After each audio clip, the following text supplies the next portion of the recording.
Luzon, Visayas, Mindanao at buong mundo. Ngayon ay Miyerkules, July 24, 2024. Ako si Barbie Mulag at ito ang balitang A to Z. There's a motion to declare Metro Manila in a state of calamity. Metro Manila, isinailalim na sa state of calamity dahil sa Super Typhoon Karina at Habagat. Price freeze, ipinatupad na rin. Perwisyo po talaga, sir, kasi unang-una may mga kasama kaming bata, matanda po. Sa bayan ng Rizal, mga residente inilikas. Relocation site, pinaharin. Habang mga sasakyan, inanod at bumaligtad dahil sa pagragasa ng tubig sa Cainta. Gerald Anderson, to the rescue. Kapamilya aktor, sinagipang isang pamilya sa Quezon City. At alamin, mga kwento ng bayanihan sa panahon ng sakuna.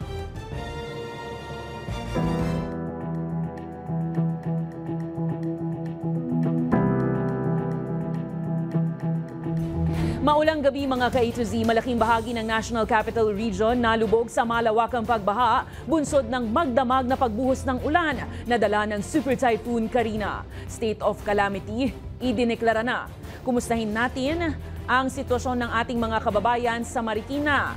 Nandoon, may balitang A to Z live si Ace Cruz. Ace, ano ang latest dyan? Yes, Barbie, napakahirap pa rin ang sitwasyon dito sa Marikina dahil nga sa isang binisita natin na evacuation center, halos sa 5,000 na ang lumikas na residente. Mainit, Barbie, siksikan at iba pa sa ating mga kababayan ay may sakit doon. Pero no choice sila dahil may banta pa rin ang Marikina River na ngayon ay nananatiling nasa 3rd alarm. Narito ang aking ulat. Wala nang magawa si Nanay Juvie at anak na may lagnat pa man din kung hindi magpalipas ng gabi sa covered court na ito sa H. Bautista Elementary School sa Marikina. Puno na kasi ang mga evacuation center sa kanilang lugar. Ano siya yung parang nagsusuka siya, ang taas ang lagnat niya, kaya na kami sa bahay, natagalan kami bago lumipat dito.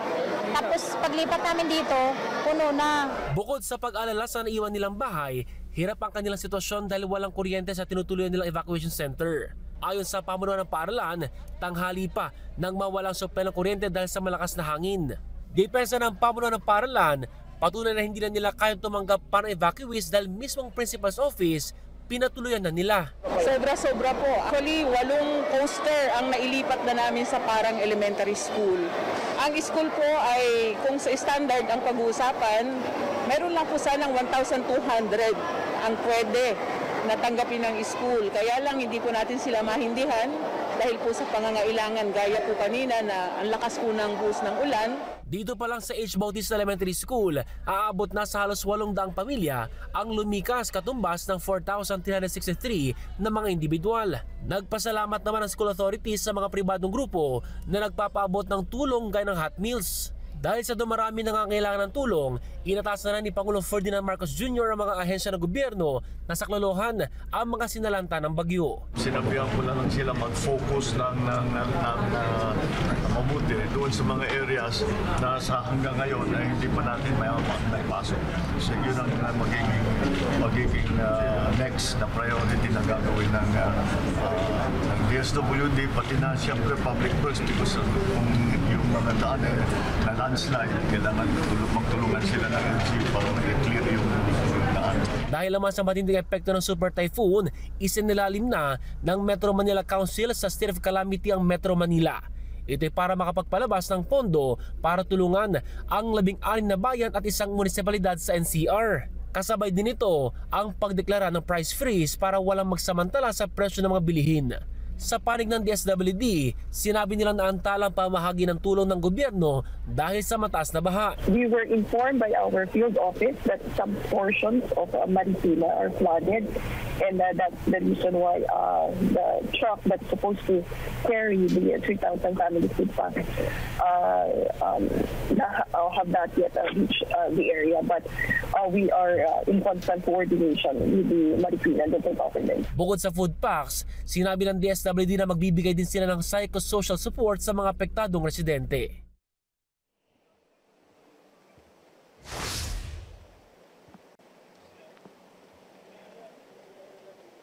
Barbie, sa ngayon ay muling bubuhos ang ulan dito sa aking kinatatuyan sa Marikina. At kung kita nyo sa aking likuran ay medyo lumalakas pa rin yung pagragasa ng tubig dito sa Marikina River. At patuloy pa rin nag-iingat yung ating mga kababayan, lalo na sa evacuation center, dahil ayon sa update ng Marikina Rescue ay nasa 19.9 meters pa rin ang level ng tubig dito sa Marikina River. Ibig sabihin niya, Barbie, at ang ating mga ka-A to Z nananatili pong nasa third alarm ang Marikina River sa ngayon. Kaya dapat ang mga kabahayan at mga residenteng malapit dito ay dapat mag-evacuate na sa inyong pinakamalapit na mga lugar. Barbie. Maraming salamat, Ace Cruz mula sa Marikina City. Samantala, ayon sa Pag-asa, posibleng magsimula ng humina ang bagyong Karina at bumalik pababa sa typhoon category.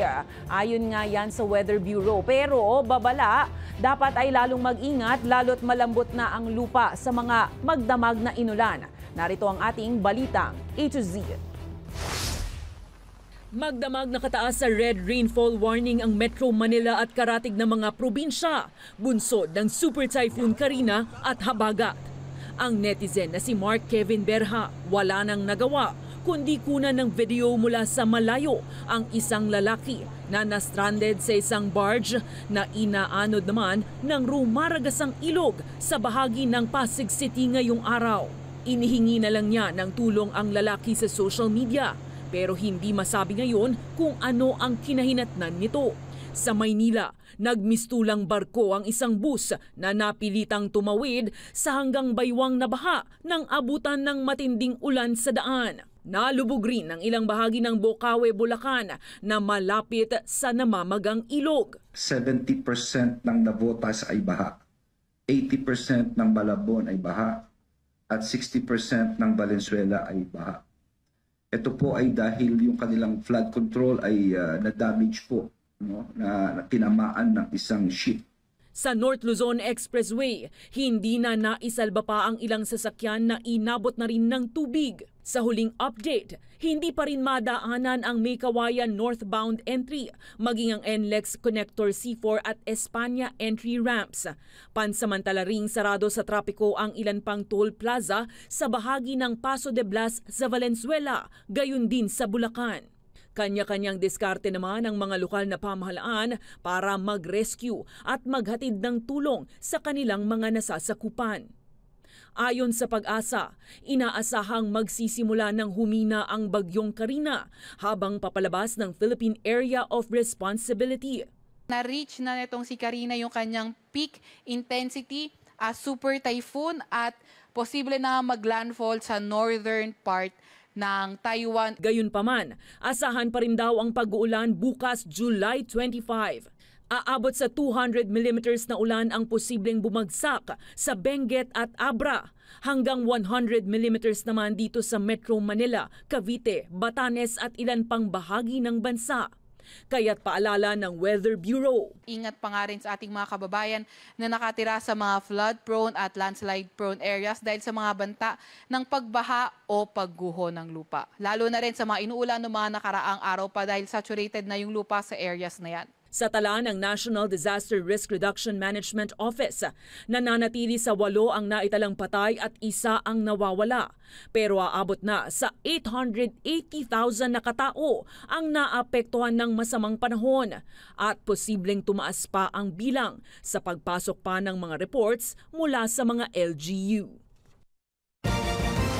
Mga ka-A to Z, ingat pa rin po dahil umapaw na nga ang tubig sa Lamesa Dam matapos pumalo ang level nito sa 80.16 meters kaninang alas 6 ng gabi. Ito ay matapos ng malampasan ang critical level na 80.15 meters. Inaasahang maapektuhan ang Tuliahan River sa Quezon City, Valenzuela at Malabon. Nauna nang nagbabala ang Weather Bureau na pag-asa sa posibleng pagbaha sa mga mabababang lugar dahil sa patuloy na pagbuhos ng ulan at pagbaba ng ulan na siyang nagpapaapaw sa mga dam.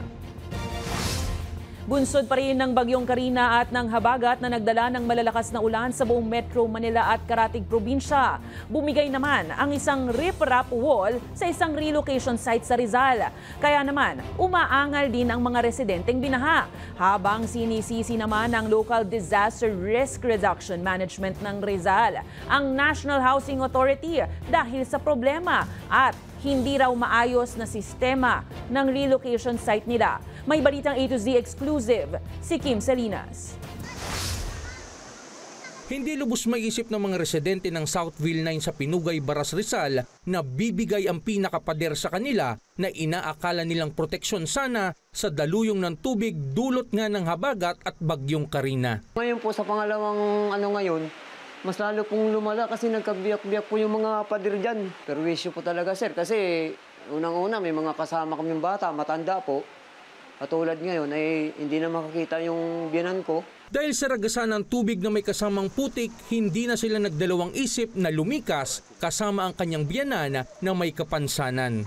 Hindi aakalain ng mga residente dito sa relocation site sa Southville 9, Baras, Rizal na babahain hindi lang ang kanilang kalsada maging ang loob ng kanilang mga tahanan. Sanay na umano sila sa baha dahil galing sila sa mga flood-prone areas sa Metro Manila at ibang karatig probinsya na hindi nila sukat akalain na dito sa bago nilang tahanan ay baha din ang sasalubong sa kanila. Si Nanay Jocelyn naman, naabutan naming naglilimas na ng kanilang bahay matapos humupa saglit ang tubig mula sa ilog na umapaw. Narelocate din po kami dahil binabaha rin po yung pinanggalingan naming lugar. Ang gusto ko po sana kung ako lang po gusto ko pong malipat sa mas maayos na lugar na hindi po kami binabaha. Nagising na lamang sila na abot baywang na ang tubig sa loob ng kanilang bahay. Ang daing ng Local Disaster Risk Reduction Management ng Rizal. Ang problema po talaga dito ay yung creek at saka po yung part po na may bundok na talaga naman pong siguro na dapat hindi po lagyan ng mga bahay, ngunit sa kagustuhan po nilang masunod ang programa ng national government na mailipat po itong mga pamilya na nasa hazard po ng tabing ilog ng Pasig River ay dinala po dito. Nai-report na aniyan nila ito sa National Housing Authority dahil may ganito na ring insidente sa mga nagdaang bagyo. Pero hanggang sa ngayon, wala pa rin daw tugon ang naturang tanggapan. Ibig sabihin, yung rain-induced landslide po pwede na pong maganap, lalo po doon sa katulad na area na nakita po natin kanina. At nakita din natin yung mga, yung kanilang riprap doon ay pumutok na. At nakita natin ano ba ang ginamit na bakal dito sa riprap na to.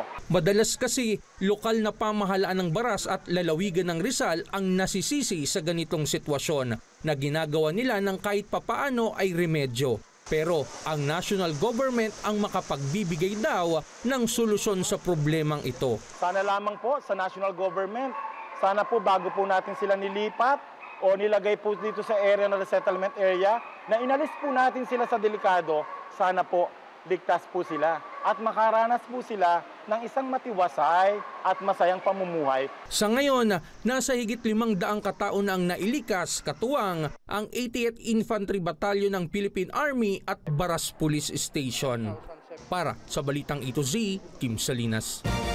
Samantala, umabot ng hanggang baywang ang baha sa ilang bahagi ng Cainta, Rizal dahil sa pagragasan ng tubig. Mula yan sa ilog, bunsod rin ng nawasak rin na riprap wall. Dahil sa lakas ng agos, pati mga sasakyan ay inanod at bumaligtad. Pero agad namang sumaklolo ang mga residente. May balitang A to Z si Ian Maghanon. Pasado alas 2 ng madaling araw nang biglang tumaas ang baha ng hanggang bewang sa kalyeng ito ng Country Homes, Barangay Santo Domingo, Cainta, Rizal. Walang naiulat na nalunod o nasaktan, pero ang nakaparadang mga sasakyan may mga tumirik at ang iba inanod at bumaligtad sa pagragasa ng baha. Ang mga residente nagtulong-tulong para iahon ang van na ito. Ay, hindi naman. Makatulong daw yung natin bayanihan mo ba? Ang itinuturong dahilan ng biglang pagtaas ng baha ang nawasak na pader sa ilog sa katabing bayan ng Antipolo City. Mga ka-A to Z, nandito po tayo ngayon sa boundary ng Cainta, Rizal at ng Antipolo City sa Barangay Munting Dilaw. Nandito po sa aking likuran yung riprap ng Riverside na sinasabing dahilan kung bakit gumaha ng lubusan at nadelubyo ang maraming mga sasakyan at kabahayan doon sa may malalim na parte ng Barangay Santo Domingo, Cainta, Rizal. Ayon sa isang residente, nakalala pa ang pagragasa ng tubig mula sa dam. Ito sa Baligol, pero may mga dam dyan. Pagka malakas na ang tubig, malakas ang niya, nagbubukas sila niyan. Kaya yung tubig, pababa dito sa amin, dito lahat yan. Kaya lang natsimpuan na luma na tong creek, kaya bumigay na siya. Patuloy ang evacuation ng Cainta LGU para sa mga nasalantang residente sa tulong ng 18 rescue trucks na nakadeploy sa 18 apektadong lugar. May 363 family boats, 1,430 evacuees individual po. Sa gitna ng pagbaha, mahigpit na bilin ng Department of Health, huwag lumublob o lumusong sa baha upang makaiwas sa sakit na leptospirosis. At pag maraming tubig, may baha, nandun yung ihi ng daga. Kahit walang sugat na nakikita, baka may maliliit na kalmot na hindi natin nakikita, papasok yun doon. O kaya sa mata, sa bibig, sa ating ilong, pwede rin yung tumawid dun sa loob ng ating mga organs na yun. Pero para sa ilan nating mga kababayan, hindi talaga maiwasang lumusong sa baha, lalo na yung mga kailangang kumayod kahit may bagyo. Sa ngayon wala naman sugat, pero tuloy pa rin kasi may trabaho. Magpalit na ho ng damit, maligo, bugatan ang katawan na malinis sa tubig at sabon, at within 24 hours ay kumonsulta sa isang doktor or health center para ma-assess kung kailangan bigyan na tinatawag na antibiotic. Bahagya namang humupa na ang baha sa ilang parte ng Cainta. Gayunpaman, nakataas pa rin sa red rainfall warning ang buong lalawigan ng Rizal dahil sa habagat na pinalakas ng bagyong Karing. Para sa Balitang A to Z, Ian Maghanoy. No pets left behind. Yan ang panawagan ng Philippine Animal Welfare Society sa mga pet owners na nilikas kasunod nga ng hagupit ng Super Typhoon Karina. Ilan sa paalala ng POS na maaaring gawin, isama sa evacuation plan at alamin kung saan pwedeng dalhin ng mga alaga. Maging resourceful sa pag-evacuate sa mga pets at huwag iiwan ng mga ito lalo kung nakatali o nakakulong. Isang saludo po sa mga rescue personnel at pet owners sa pagkalinga sa mga hayop sa gitna ng kalamidad. Susunod, libo-libong pasahero sa NAIA stranded matapos makansela ang flights dahil sa masungit na panahon. At abangan, sa gitna ng dakok ng kalamidad, muling namayani sa mga Pinoy ang bayanihan. Abangan yan sa pagbabalik ng Balitang A to Z.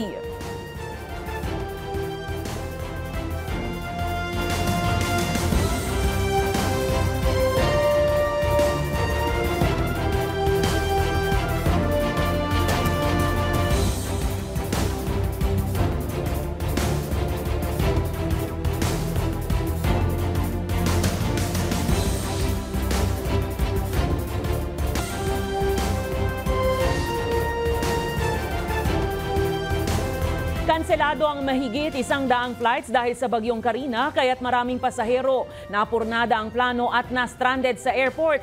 Ang ilan sa paliparan na magpapalipas ng gabi. Sa PTEX naman, kanselado rin ang ilang biyahe pa norte dahil sa ilang hindi madaan ang bahagi ng NLEX Valenzuela area. May Balitang A to Z si Ace Cruz. Mula Cavite, inagahan talaga ni Nanay Laura ang dating sa NAIA Terminal 3 dahil sa takot na malate sa kanyang flight sa hinang bagyong Karina. Pero ang kanyang biyahe pauwi sa Tacloban. Nakapila na ako dun sa check-in, tapos yun na lang sabi, wala na, canceled na.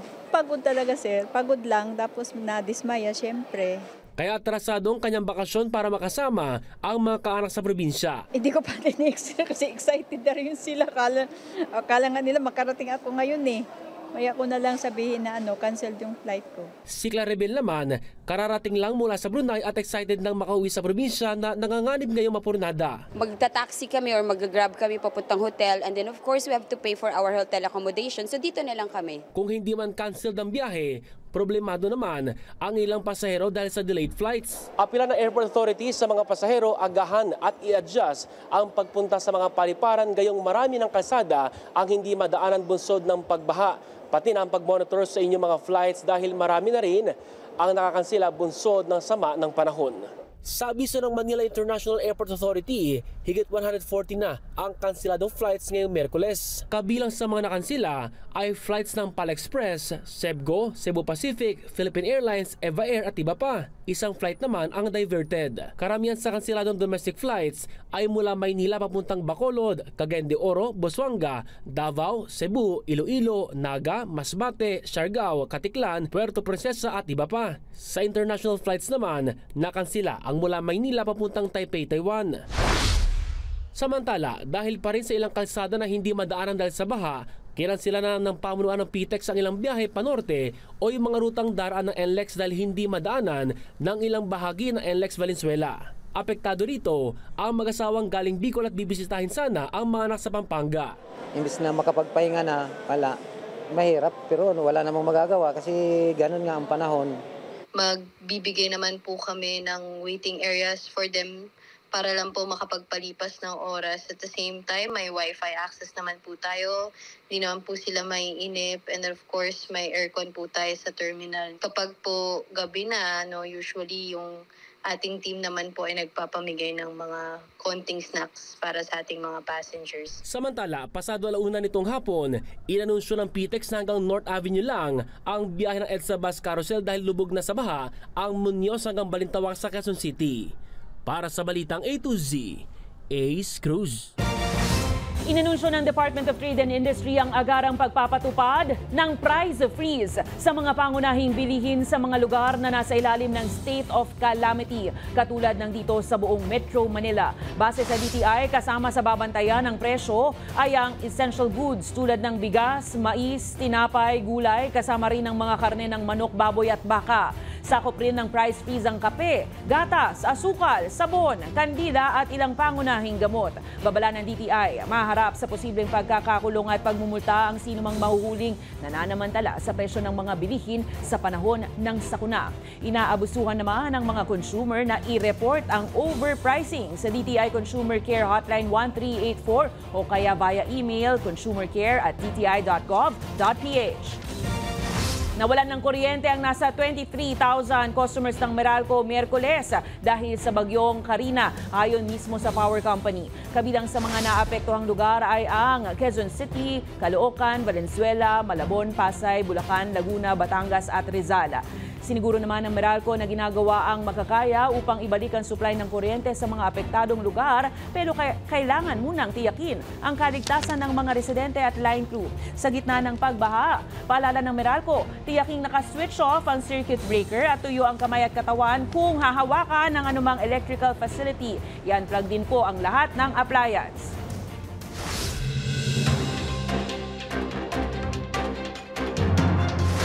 Suspendido na ang pasok sa buong Metro Manila, Central Luzon at Calabar Zone para sa lahat ng paaralan maging government offices, liban sa mga nakatuon sa disaster response ayon sa Malacanang. Pero para sa mga pribadong kumpanya, ayon po sa palasyo, desisyon ito ng kani-kanilang mga boss. Samantala, nag-aalok naman ang Social Security System ng calamity loan sa mga apektado ng habagat at Karina. Base sa SSS, maaaring humiram ang mga kwalipikadong miyembro ng katumbas ng isang buwang salary credit o kaya maximum na 20,000 pesos.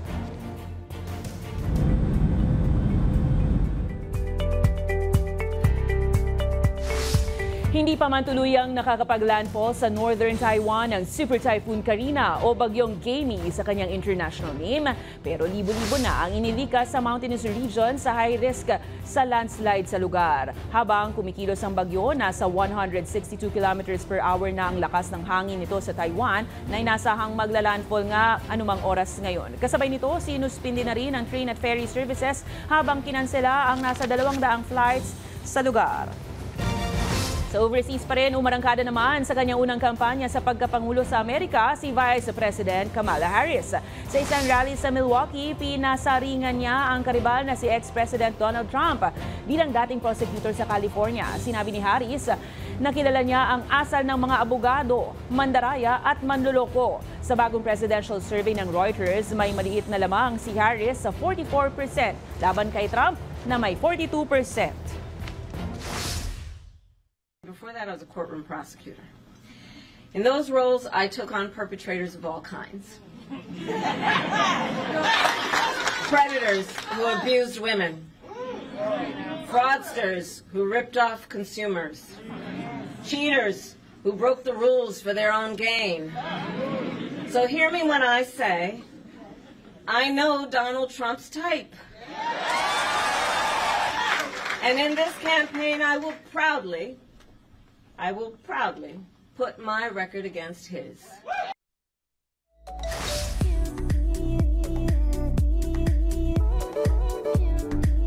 Kasabay ng matinding buhos ng ulan, dulot ng habagat at bagyong Karina, spotted ang kapamilya actor na si Gerald Anderson habang tumutulong mailikas ang isang na-stranded na pamilya sa Barangay Santo Domingo, Quezon City.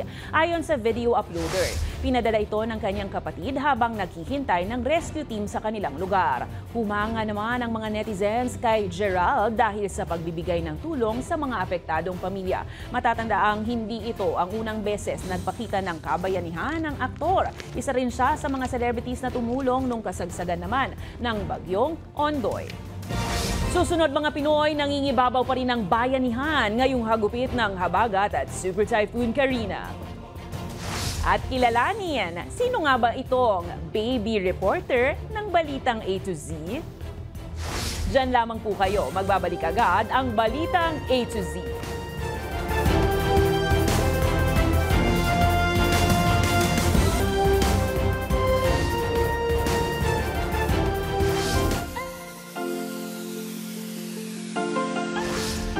Katatagan ng loob, kapit-bisig at dagdagan pa ng konting smile sa gitna ng krisis. Yan ang muling ipinamalas ng marami sa ating mga kababayan sa gitna ng paghagupit ng bagyong Karina dahil sa pagsasama-sama malampasan lang ang unos. Ang bayanihan spirit, alamin sa Balitang A to Z ni Naomi Almojano. Walang tigil na pag-ulan, malakas na bugso ng hangin at malalim na baha. Iyan ang pasakit na dala ng bagyong Karina. Pero sa kabila nito, nakita ang kabayanihan ng maraming Pilipino. Sa Montalban Heights, San Jose sa Rodriguez, Rizal, hindi inalintana ng mga residente ang panganib na dala ng pagragasan ng kulay putik na baha. Mailigtas lamang ang isang lalaking nakakapit ng mahigpit sa kanyang motor habang tinatangay ng agos. Lumubog naman ang isang bus sa Araneta Avenue sa Quezon City. Pero ang mga pasahero walang iwanan at magkakahawak kamay na lumikas papunta sa mababaw at ligtas na parte ng kalsada. Habang ang mga residente doon ay lumusong din, bit-bit ang mga pampalutang gaya ng styrofoam at galon ng tubig para sumaklolo. Buhay na buhay din ang bayanihan sa Kapas Tarlac. Voluntaryo kasing tumulong ang mga residente na maglagay ng mga sandbag sa sitio maputak para maiwasan ang pag-apaw ng tubig at hindi na magdulot pa ng matinding pagbaha. Habang no pets left behind ang ipinamalas ng Manila Disaster Risk Reduction Management. Dahil hindi lang mga residente ang kanilang ni-rescue, kundi pati mga alagang hayop na kadalasang naiiwan tuwing may sakuna. Samantala, bukod sa bayanihan, kilala rin ang mga Pinoy sa pagiging positibo sa gitna ng kalamidad, kagaya nga ng mga batang ito. Deadma sila sa bagyo at sa halip ay naligo sa ulan at nagtampisaw pa sa baha, habang ang iba naman ay naglaro ng bangka-bangkaan. Kasabay ng patuloy na rescue operations ng mga otoridad, patuloy ding ipinamamalas ng mga Pilipino ang walang kapantay na katatagan at kanilang pakikipagkapwa. Para sa Balitang A to Z, Naomi Almojano. At syempre mga ka-A to Z, pampagaan po ng mood. Sa kabila nga ng ating pinagdadaanan ngayon, tila walang patid ang lakas ng ulan dulot ng habagat at Karina, dahilan upang bahain ang Metro Manila at Karatig Probinsya. Para sa nakaka-good vibes na karagdagang ulat, may Balitang A to Z ang ating KD reporter na si Chacha. Chacha, ano po ang latest? Chacha, kamusta ka dyan sa PTEX? Balita ko maraming stranded na pasahero Opo, masyado po kahit saan po baha. Kaya maraming stranded. Opo, kahit sa Batangas po baha. Alam ko, ikaw pala yung Batangas. Opo. Kamusta sa Batangas? Po kami. Okay, maraming salamat, Chacha.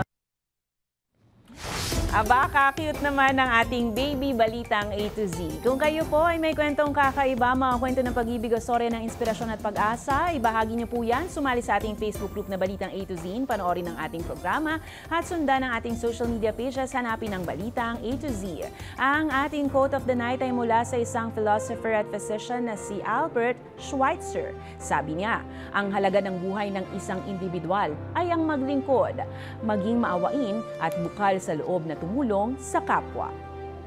At yan po ang mga balita at impormasyon, mga kwentong may dalang inspirasyon na tinutukan ng Balitang A to Z. Mag-iingat po kayo mga ka-A to Z. Ako si Barbie Mulak, maging maalam, makialam. Magandang gabi sa'yo, Pilipinas.